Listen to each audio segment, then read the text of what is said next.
Prince William slips away from spotlight for moving hospital visit during profoundly difficult time. The Prince of Wales recently paid an under-the-radar visit to severely ill children from Gaza. See the details in the story below. The Prince of Wales made an under-the-radar visit to severely ill children from Gaza, Kensington Palace has revealed.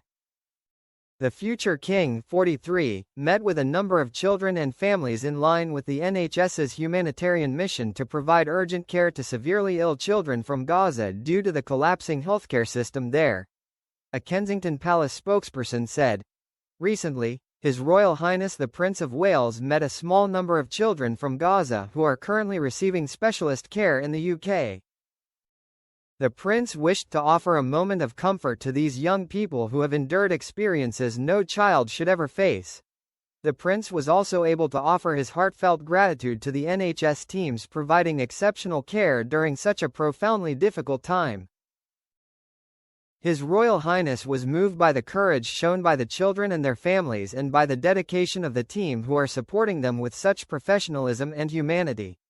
The Prince has previously spoken of the ongoing conflict, saying he was deeply moved as a father, calling for an end to the fighting in the Middle East last year.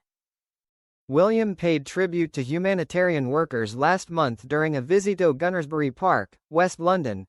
At the launch of the first global memorial for humanitarian workers, he said, "We are witnesses to the appalling suffering of those who are victims of war and violence. From Ukraine to Sudan, from Myanmar to Haiti and, indeed, throughout much of the Middle East. And, alas, in so many other places. Yet, the presence of humanitarian aid workers, like those in Gaza, runs like a thread of shared humanity through even the grimmest of environments." More than 7 years ago, William met with Palestinian leader Mahmoud Abbas in Ramallah, on the West Bank, before traveling a few miles away to the streets of the Jalazon camp, which was home to around 15,000 people at the time. He visited a school and health clinic and met mothers having their babies vaccinated. A government spokesperson said on Saturday, the government worked with partners to carry out medical evacuations from Gaza to the UK over the autumn. 50 patients and their immediate family members are now receiving care in surroundings that are safe and welcoming.